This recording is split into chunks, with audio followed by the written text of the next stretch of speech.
It's sweet. It's seductive. Is it deadly? Tonight, the dangers of sugar. I think that sugar is a main contributing factor. Serious new warnings from serious people. The more I learn about it, the more it scares me. Also tonight, what the sugar industry has tried to hide. Strategies that I thought the tobacco companies made up back in the 50s, actually some of those the sugar people had done even before that.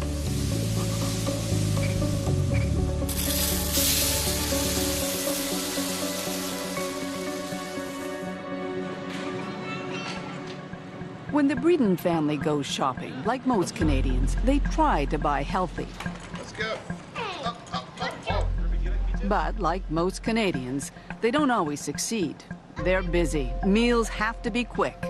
And then there's keeping the kids happy. It's either Lucky Charms or the mini wheats of chocolate.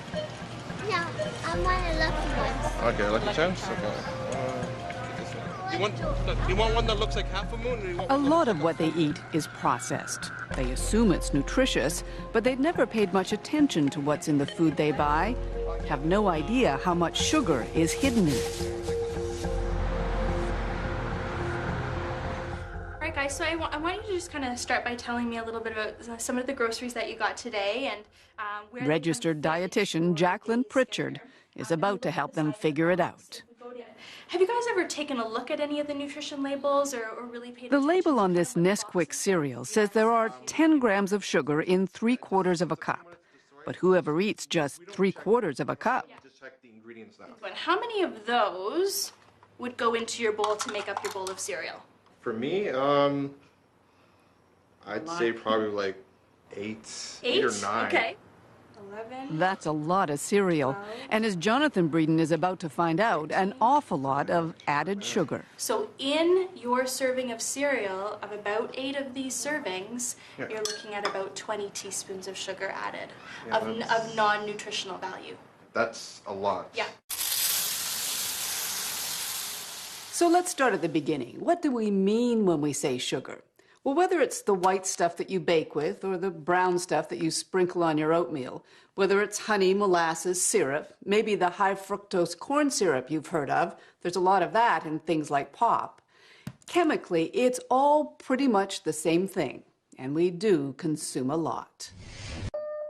On average, in this country, 26 teaspoons of sugar per person per day. That's 40 kilos a year, the equivalent of 20 bags. It's what sweetens the products and spikes the profits of some of the most powerful and familiar companies in the world. The food industry is one of the biggest manufacturers in North America, nearly $1 trillion in sales every year. And it couldn't do it without sugar. Sugar is one of the essential basic ingredients used in 99% of the processed foods out there. Former industry executive Bruce Bradley has worked for some of North America's biggest food companies. It's something that can drive a lot of taste in the products and a lot of appeal for consumers. So it's one of the basic building blocks. And make no mistake, the amount of sugar in our food is no accident. The food industry goes to great lengths to figure out what makes us crave a product, the exact combination of ingredients it calls the bliss point. You know, everybody asks, what is the bliss point? Dr. Howard Moskowitz. He's a long-time food industry consultant known as Dr. Bliss. The best way I can do it is to give you an example. Do you drink coffee with sugar or with milk? With milk? So if you add more and more milk, you like it more and more, up to a certain point where you like it the most, and then add a little bit more milk and you say, oh, it's too milky, and my gosh, and add a lot more milk and it's horrid. So it's Goldilocks. It's the middle, it's the best one. It's the level where you like that product the most. A Harvard-trained mathematician, Moskowitz uses models to test people's reactions to different versions of a product. Once he's found the bliss point, the product hits the shelves. From soda pop to spaghetti sauce, his magic makes money. Everybody wants to sell just a bit more.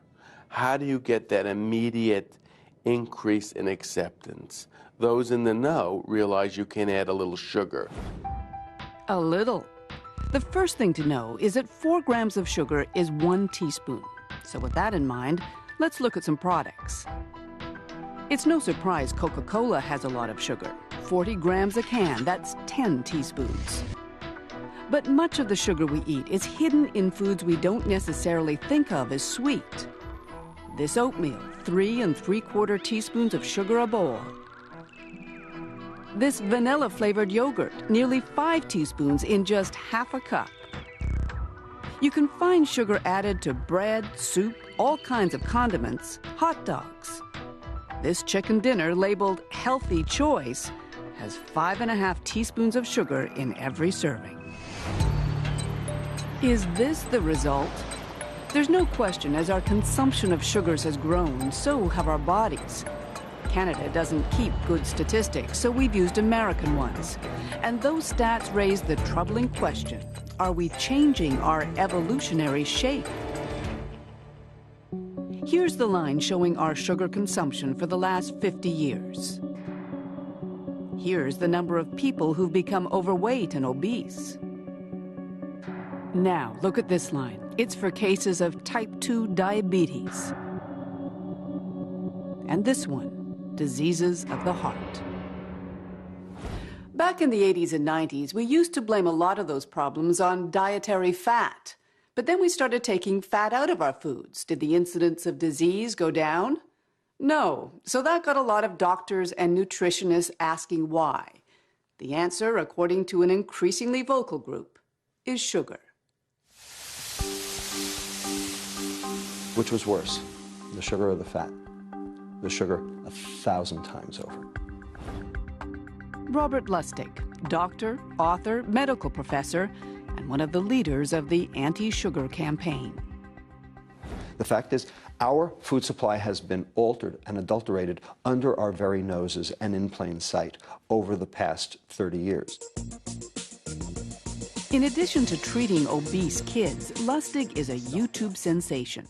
His lecture on sugar has been seen by nearly 4 million people around the world, and he doesn't pull his punches. The fat's going down, the sugar is going up, and we're all getting sick. You use words. You use poison. You use toxic. Certainly I use those words, and I mean them. This is not hyperbole. This is the real deal. Everyone thinks that the bad effects of sugar are because sugar has empty calories. What I'm saying is, no, actually, there are lots of things that do have empty calories that are not necessarily poisons. Poisonous, he says, because of what too much sugar does in our body. So let's take a look at that. Sugar is made up of 2 molecules, one called glucose, here in blue, the other fructose, in red. When they separate in our gut, the glucose circulates throughout our body, feeding our muscles and our brain. But the fructose goes right to our liver, and it's in the liver where all kinds of problems begin. When you metabolize fructose in excess, your liver has no choice but to turn that energy into liver fat. And that liver fat then causes all of the downstream metabolic diseases. We'll tell you more about those diseases in a moment. But first, let's talk about your brain. Too much fructose, says Lustig, shuts down the part of your brain that tells you when you're full. It doesn't get registered by the brain as you're having eaten. So if you take a kid and prep him with a soft drink and then let him loose at the fast food restaurant, does he eat less or does he eat more? Turns out he eats more. I think there's a long way to go before the literature is sorted out. Phyllis Tanaka speaks for the biggest food companies in Canada. She doesn't buy Dr. Lustig's theories and doesn't think consumers should either. I think it's more important that we step back and look at how do we look for ways to educate and help consumers fit sugar into a healthy dietary pattern. But the industry sure doesn't make it easy. Look at this breakfast bar. There's sugar near the top of the ingredient list, but there's 4 more sweeteners. Would you know that chemically they're all the same? Then there's this tomato soup. Who knew it would have added sugars too? How is a consumer supposed to know that healthy old tomato soup has 3.5 teaspoons of sugar in a cup? Well, how did you figure it out? By the nutrition facts table. I figured that out because I've spent a lot of time recently learning about what a gram of sugar is and how to read these labels. Do you think most people know how to do that? In the last couple of years, we engaged with Health Canada on a campaign called the Nutrition Facts Education Campaign, in large part as a commitment to help Canadians understand how to go into the grocery store and make informed choices. But surely there is a way to warn people who might be interested in this that a cup of this soup brings you 3.5 teaspoons of sugar. To what end, though?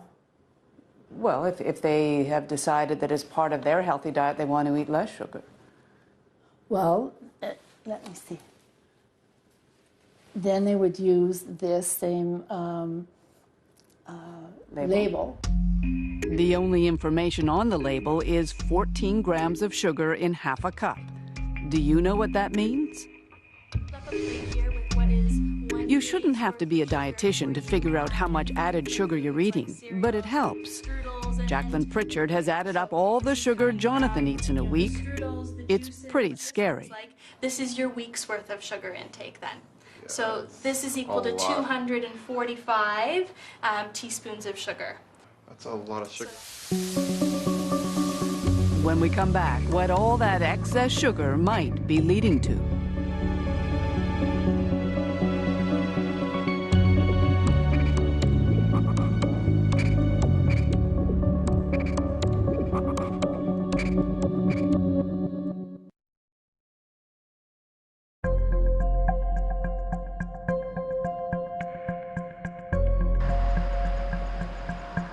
At 2 grams of sugar. Having discovered just how much sugar is in their food, the Breeden family is on a purge. Okay, the Kraft Zesty Italian has the 1 gram of sugar in this one. They're still surprised at the kinds of products that contain sugar. But they're also determined. All of it, out it goes. Of course, they still have to eat. So to help them learn about life beyond processed foods, we've made them a deal. For 3 weeks, we'll provide all of their meals professionally made without any added sugar. They'll stick to the diet and submit to medical tests. Lucky Charms ain't so lucky anymore.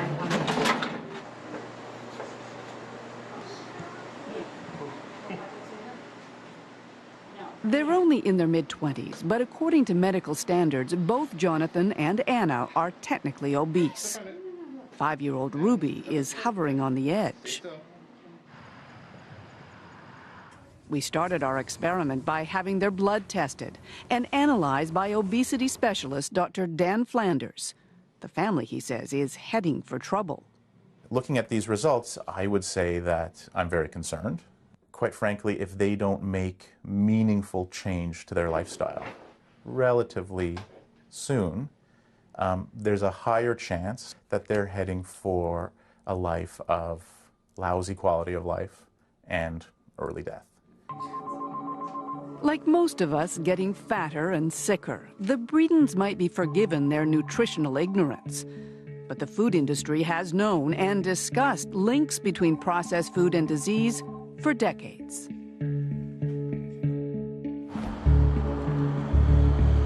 It was Minneapolis, 1999. Obesity was only an emerging problem back then when the heads of America's biggest food companies arrived for a rare meeting.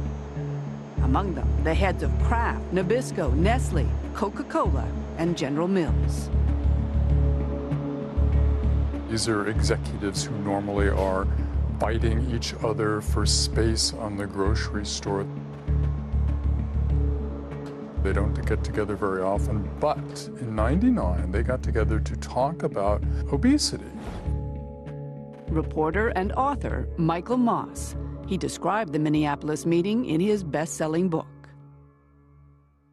And they had been pulled together by a cabal of insiders within the industry who had increasingly become concerned about both the industry's responsibility for and culpability for being blamed for obesity. They gathered at the Pillsbury Company headquarters, 31st floor. The message they got was uncompromising. And it was delivered by two of their own, Michael Mudd, a top executive at Kraft, and Jim Hill, a leading nutrition researcher.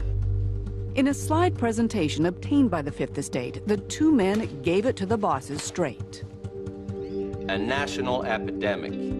There were too many warnings, Mudd told them, before drawing a parallel designed to make them uncomfortable. Tobacco companies had recently settled a massive lawsuit in face of evidence their product caused disease. Did the food industry, he asked, want to be next? If anyone in the food industry ever doubted there was a slippery slope out there, I imagine they're beginning to experience a distinct sliding sensation right about now. Graphics drove home the point. Maps showing obesity rates rising and spreading across the country like a rash. What are the health implications of all this? Studies show that obese individuals are at a higher risk of developing chronic diseases such as diabetes, heart disease, hypertension, and cancer. Topping the list of contributing factors, the ubiquity of inexpensive, good-tasting, supersized, energy-dense foods. In other words, the very foods the CEOs were in charge of selling. The two men were hoping for money to study the link between food and obesity.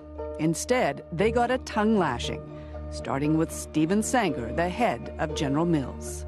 He was rather furious at Mudd for bringing this to them and blaming them for this. And his defense was, look, we already offer consumers a choice. If they want low-fat this or low-sugar that, we have those products in the grocery store. We feel we're already being responsible both to consumers from a health perspective, but also to Wall Street. In other words, they didn't want to know. Now, it's one thing to silence troublesome voices in their own companies. Michael Mudd eventually left the food industry out of frustration. But the people who profit from sugar have proven themselves very adept at crushing dissenting voices everywhere, including in the halls of science.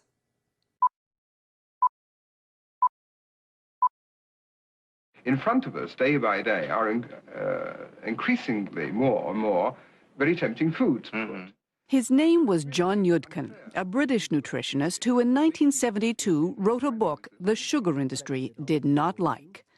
Pure, white, and deadly was the culmination of decades of research, according to his son Michael, that led Yudkin to what were then controversial conclusions.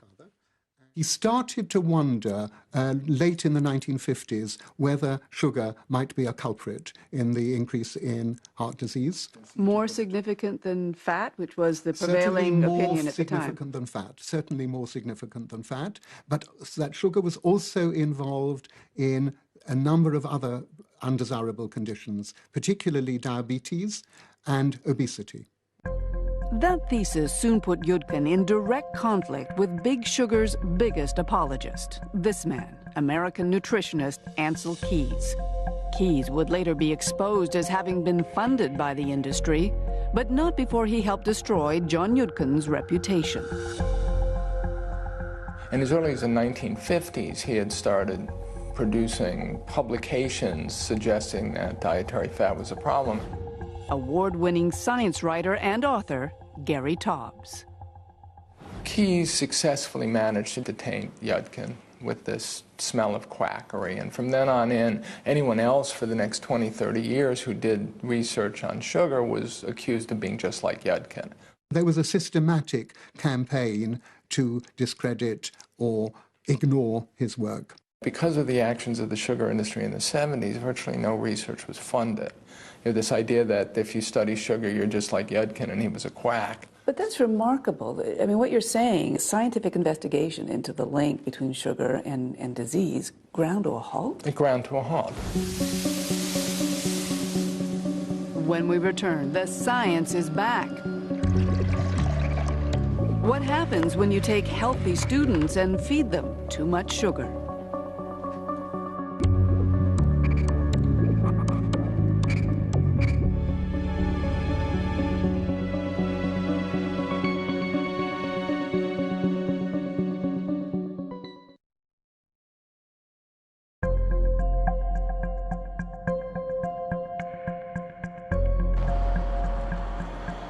It's week 1 of the Fit the State Sugar Challenge. Just looking at recipes that actually help reduce the sugar in your diets. And the Breedens are getting a cooking lesson. Chef James Smith is teaching that real food, all the fruits and vegetables and grains of a healthy diet, can also be fast and delicious without any added sugar at all. They use specific ingredients that will change up and lower the sugar and lower the processed foods in your diet. And that may prove a good thing, because after decades of silence, there's new scientific research linking sugar to all kinds of chronic disease.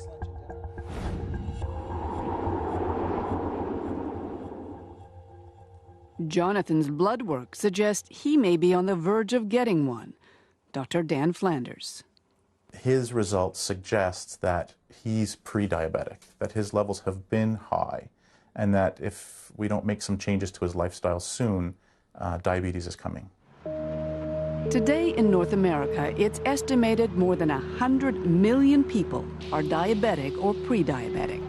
Dr. Robert Lustig is quite sure he knows why. So I can actually categorically say to you that sugar is the proximate cause of diabetes worldwide. And we have hard and fast data to show that. His data come from his own study, done over a decade, comparing diabetes rates in 175 countries with people's diets. And we ask the question, when you adjust for all of the factors that we know are relevant, what about the food supply predicts diabetes rates worldwide? Answer, sugar, and only sugar. These studies are generally considered a very weak level of evidence. A lot of other things have happened at the same time. Toronto researcher Dr. John Sievenpiper. He argues Lustig's methodology is seriously flawed. Methodologists would tell you there's a lot of potential bias. And I could give you one example. Over the same time as sugar has gone up, so has bottled water. But there's no real biological plausibility in the link between bottled water and overweight and obesity. So it's not, I don't think, a sound finding. But we have to be careful in putting too much of the biological plausibility and wanting to believe patterns that we see.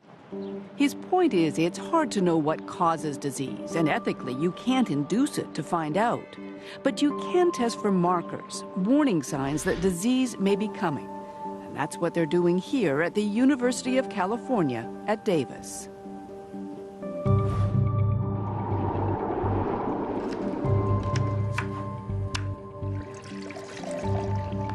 In this lab, students are the guinea pigs. The scientists are feeding them sugar to figure out if it raises the markers for heart disease. That drink contained 25% of her daily calories as high fructose corn syrup. Oh, look at this. Every time they've run the test, says Dr. Kimber Stanhope, the results have been the same. We saw increases in visceral adiposity. That means that's the fat within the abdominal region. This is the fat surrounding the liver and the intestines and the kidney. This is the fat that is associated with increased risk for diabetes and cardiovascular disease. The Breedens know that fat. Anna and Jonathan have already been diagnosed as having fatty livers, which puts them at risk for raised insulin and triglyceride levels. That's the fat in our blood. When Dr. Stanhope tested the blood of her college guinea pigs, healthy kids with healthy livers, she was shocked by how quickly they saw problems. We definitely, in 2 weeks, see increases in the risk factors for cardiovascular disease in the blood. Just in 2 weeks? In 2 weeks. But those kinds of studies don't impress everyone. After surveying a number of studies, including Dr. Stanhope's, that look at sugar and heart disease, John Siebenpiper sees no reason for alarm. And what we find when we look at those trials very carefully is that as long as you match for calories, fructose does not behave differently than does any other form of carbohydrate, namely starches, refined starches, and glucose. Now, that's not to say that they're benign, because I don't think we should be having a lot of refined starch or glucose, but it's not behaving any differently. Stanhope can't speak to the other studies, but she says she tested for all kinds of things, and it was only the fructose that caused the problems. If I had results as strong with regard to a food additive, a brand new food additive, and then I started producing these results, that additive would get pulled pretty quickly. That's how strong these results are? I think they are. In the world of cancer research, Lewis Cantley is a rock star. 5 years ago, the Cornell University professor was chosen to head a scientific dream team, a group of America's top cancer specialists brought together to supercharge the search for a cure. His findings may not be embraced by everyone, but in the cancer world, when Cantley talks, people listen. Let me ask then, do you believe that sugar consumption causes cancer? Yes, I think that eating too much sugar can definitely increase the probability of cancer and also make the outcome of people who already have cancer worse. So how? Well, let's review what sugar's made of. 1 molecule glucose and 1 fructose. We know that when there's too much fructose in the liver, it sets off a chain reaction. The pancreas produces more insulin. What Cantley now believes is that excess insulin changes cancer tumors, telling them to gobble up the glucose. What we're now learning is that some of the cancers, particularly those cancers that correlate with obesity and diabetes, often have insulin receptor on the cancer cell. The tumor, by expressing the insulin receptor, tricks the glucose into going into the tumor rather than the muscle and fat. And as a consequence, the tumor can use that glucose as a fuel to grow.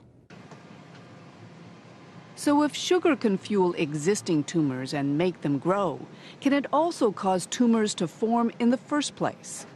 The science on that isn't as clear yet, but Cantley's taking no chances.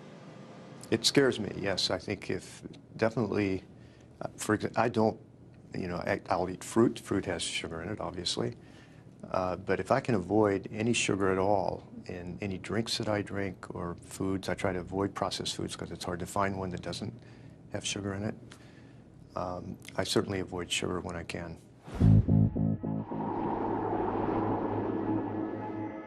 One of the criticisms of the anti-sugar scientists is that too much of their evidence comes from animals, not humans.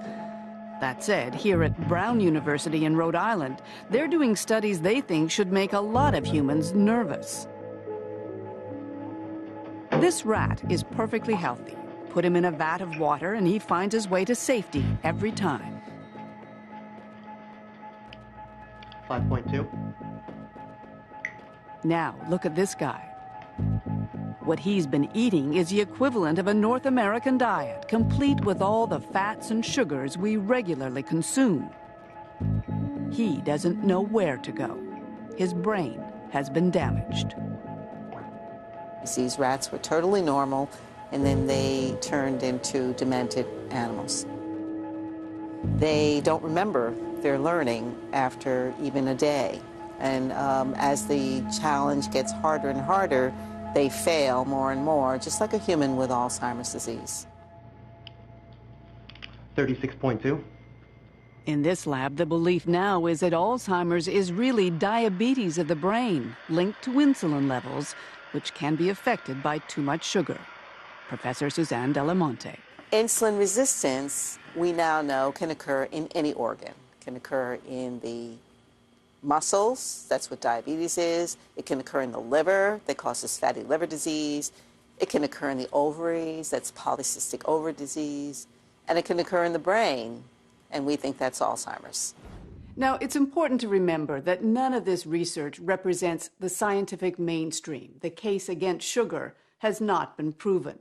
Associations on both sides of the border for Alzheimer's, cancer, diabetes, including Health Canada and the FDA, they all know about this research, and yet none of them is warning about links between sugar and disease. But there is one important group that is raising the alarm. The American Heart Association now recommends that people cut back on added sugar dramatically. Women should have no more than 6 teaspoons a day, men 9. Don't forget the total sugar intake in this country per person is 26 teaspoons a day. And yet, the Canadian food industry remains unimpressed. We've talked to people who are quite convinced that there is a relationship, a correlation between sugar and diabetes and heart disease, cancer, dementia. What happens if those people are right? At this point in time, I'm comfortable saying that the science just isn't there to support a role in chronic disease. When we come back, government goes on the attack. If your kids drink 1 bottle of soda a day, they're eating the equivalent of 50 pounds of sugar a year. The equivalent of 50 pounds of sugar from just 1 soda a day. And Big Sugar strikes back. Everywhere you turn, somebody is telling us what we can't eat.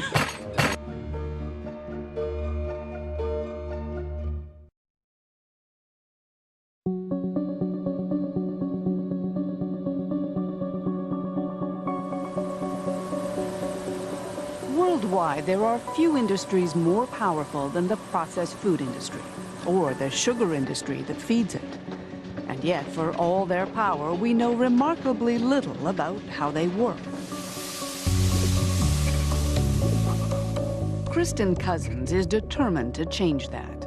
As a community care dentist in Colorado, she'd always been interested in sugar. But it wasn't until she unearthed a stash of documents from a sugar company that had gone out of business that she got a peek into a very secretive world. The first folder that I pulled out opened up to a memo, the blue letterhead of the Sugar Association, and it had the word confidential underneath the letterhead. And I just looked at that and oh my God, you know, what have I found? What she'd found was a directive from the 70s, a memo to industry executives about a newly published scientific white paper, a paper that concluded sugar was not only safe, but important. It was clear after reading further that the Sugar Association had funded this white paper called Sugar in the Diet of Man, and they were trying to make it appear that it was an independent study. Among the more than 1,500 pages she uncovered, there were some Canadian ones too. An account of a sugar industry meeting in the 70s in Montreal that included frank talk about heart disease. The greatest threat to sugar consumption is in the field of nutrition, it says, more particularly in view of comments that have been recently made on the influence of sugar in atherosclerosis. So they were worried. They were worried as far back as 1971. What does that say to you? They've known for a long time. So I took this paper and crossed out where it said tobacco and put in sugar and looked to see if I could find similar tactics that the sugar industry was using. Today, Cousins is pursuing her research at the University of California in San Francisco. And she's doing it under the tutelage of someone to whom it all sounds familiar. The amazing thing I learned from her was the strategies that I thought the tobacco companies made up back in the 50s. Actually, some of those the sugar people had done even before that.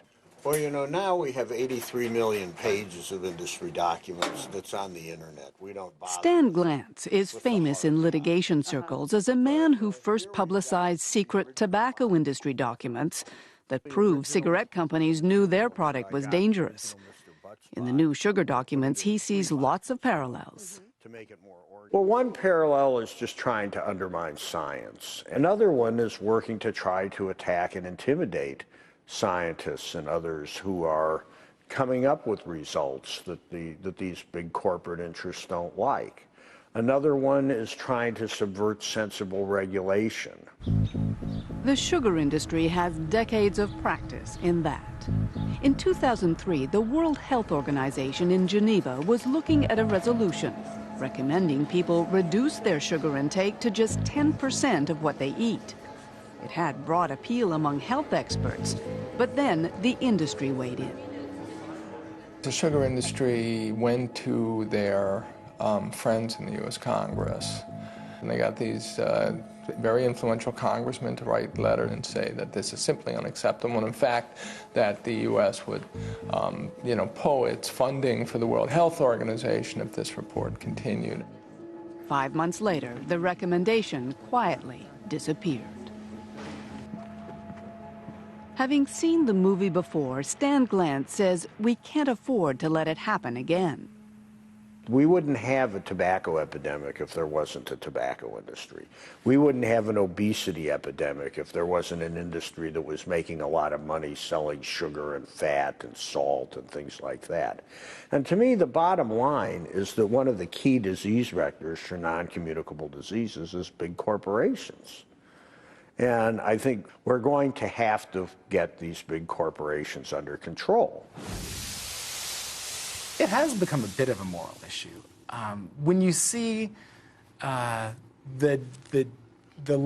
far we've come. Bruce Bradley, who used to help run a number of those corporations, agrees. This isn't a blip. This isn't a minor, we just need a minor course correction.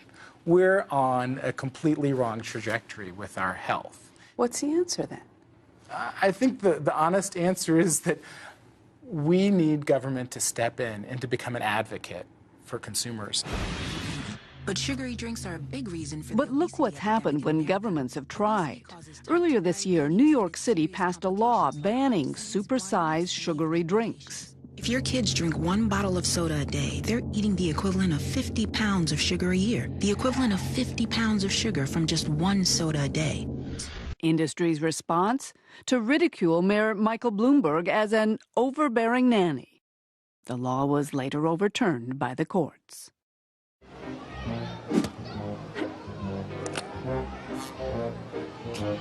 Everywhere you turn, somebody is telling us what we can't eat. But advocates keep on trying. 2 weeks ago in Washington, congressmen calling on the government to help consumers by demanding better labels. At the very least, recommending a daily limit for how much sugar is safe. In Canada and the U.S., those limits exist for other ingredients like fat and sodium. Manufacturers must say what percentage of the recommended daily limit their product contains. But next to sugar, nothing. Would your association, representing the big food manufacturers in this country, would they accept an upper limit of how much sugar Canadians should be eating? That's kind of hypothetical because people are putting on the table saying this is one way to, if you want to curb the amount of sugar people are eating, this is one way to start doing that. I think the industry actually has responded to the need for a diverse supply of foods out in the retail marketplace. Across our portfolio of more than 650 beverages, we now offer over 180 low and no-calorie choices. And most of our today, even Coca-Cola, the world's largest sugar user, knows it can't ignore the health debate anymore. We'd like people to come together on something that concerns all of us: obesity. Coca-Cola and everything. But the bottom line hasn't changed. If you're getting sick from what you eat, it's your fault.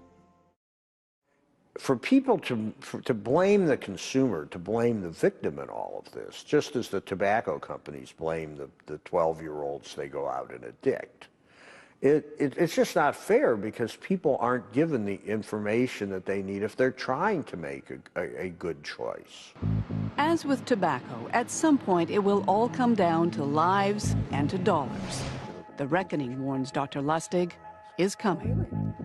The bottom line, there will be no money left by the year 2026 for anything else, because diabetes will have chewed through all of the healthcare dollars.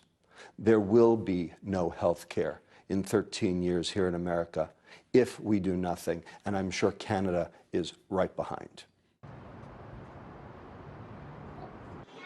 For 3 weeks, the Bredens have been eating the food we've supplied. How much steak do you want, Anna? They're still eating the kinds of food they like, as much as they like. The only difference, none of it's processed and none has added sugar. Okay, well, eat some of mine because it's not too hot. So has it made a difference? The moment of truth. In 3 weeks, Jonathan lost 1.5 inches around his waist, 8.5 pounds. Yeah. Anna's weight is down too, and her waist, where all that dangerous fat can accumulate, is down by 5 inches.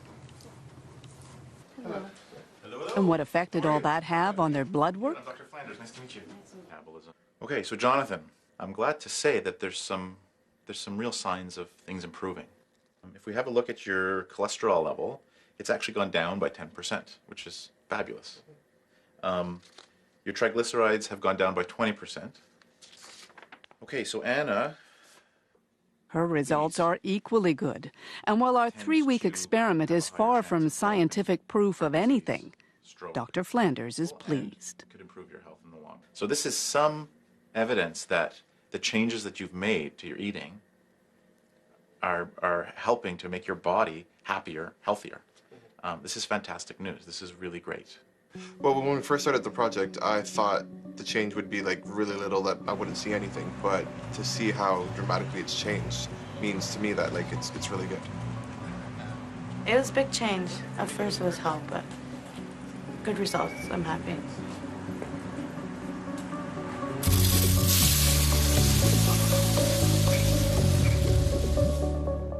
So we're guessing you've got a lot of questions about now. If our program's whetted your appetite to learn more about sugar, you should go to our special web feature. You can find all kinds of information about what sugar does in your body, for instance, even that low-sugar diet our family was on. You can find it all at cbc.ca/fifth. But for now, stay with us. The Fifth Estate will return.